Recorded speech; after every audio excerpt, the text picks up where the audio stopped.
Hello guys, Gita ഗോവിന്ദം ഒരു അടിപൊളി Vishu promo പ്രേക്ഷകർ ഒരു രക്ഷയില്ല. അങ്ങനെ നമ്മുടെ അമ്മ നമ്മുടെ അറയ്ക്കൽ വീട്ടിൽ വന്നപ്പോൾ നമ്മുടെ പ്രേക്ഷകർക്ക് ഇരട്ടി സന്തോഷമായല്ലോ. ഒരു വിഷു സമ്മാനം, ഒരു വിഷു കൈനീട്ടം എന്ന പോലെ ഒരു അടിപൊളി എപ്പിസോഡാട്ടോ വരാൻ പോകുന്നത്.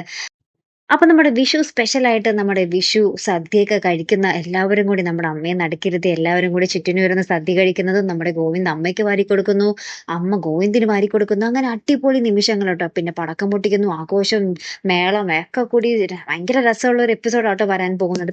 പിന്നാലെ ഒരു കാര്യം എന്ന് വെച്ചാൽ നമ്മുടെ ഗോവിന്ദ് അതിനിടയിൽ നമ്മുടെ അനാർക്കലിയുടെ മകളെ അന്വേഷിക്കുന്നുണ്ട്. അപ്പൊ ഗോവിന്ദിന് ഒരു സംശയം ഉണ്ടല്ലോ, രഞ്ജു ആരുടെ മകളാണെന്ന കാര്യത്തില്. അപ്പൊ നമ്മുടെ ഗീതുവിനോട് പറയുന്നുണ്ട്, നിനക്കും രഞ്ജുവിന് നാളെ ഞാൻ ചെക്കപ്പ് എന്നും പറഞ്ഞ് ഡേറ്റ് എടുത്തിട്ടുണ്ട്, നീ എങ്ങനെയെങ്കിലും അവളുടെ ആ ഒരു ബ്ലഡ് സാമ്പിൾ എടുത്തിട്ട് DNA ടെസ്റ്റിന് വിടാനുള്ള ഏർപ്പാടൊക്കെ ചെയ്യണം എന്ന് പറയുന്നുണ്ട്. അപ്പൊ ഗീതു ഉള്ളിൽ പറയുന്നുണ്ട്, ഈശ്വര, ഇനി ഇക്കാര്യം കണ്ണേട്ടൻ അറിഞ്ഞാൽ എന്താകും അവസ്ഥ? ഞാൻ എന്റെ ജീവിതത്തിലെ ഏറ്റവും ആദ്യമായിട്ട് അവസാനമായിട്ടും കണ്ണേട്ടനിൽ നിന്നും ഒളിച്ചു വെക്കുന്ന രഹസ്യം ഇതായിരിക്കും, കണ്ണേട്ടൻ ഒരിക്കലും അത് അറിയാൻ പാടില്ല എന്നൊക്കെ ഇങ്ങനെ പറയുന്നുണ്ട് കേട്ടോ. പക്ഷെ ഏറ്റവും ഒടുവിൽ നമുക്ക് കാണുവാൻ സാധിക്കുന്ന കാഴ്ച, നമ്മുടെ ഗോവിന്ദ് നമ്മുടെ രഞ്ജുവിനെ മുടിക്ക് കുത്തിപ്പിടിച്ചിട്ട് ഇങ്ങനെ പുറത്തേക്ക്, ആ വീടിന് പുറത്തേക്ക് ആക്കുന്നുണ്ട്. കൂടെ നമ്മുടെ വിജയലക്ഷ്മി അമ്മയും പുറത്തുണ്ട് കേട്ടോ. എന്നിട്ട് പറയുന്നുണ്ട്, നിങ്ങൾ രണ്ടുപേരും ഇവിടെ നിന്ന് ഇപ്പൊ തന്നെ ഇറങ്ങിക്കോണം, എന്റെ കൺമുമ്പിൽ പെടാതെ എവിടേക്കെങ്കിലും വേറെ ഏതെങ്കിലും നാട്ടിലേക്ക് പോയി ജീവിച്ചോണം എന്നൊക്കെ പറഞ്ഞ് ഭയങ്കര ദേഷ്യത്തിൽ പറയുന്നുണ്ട്.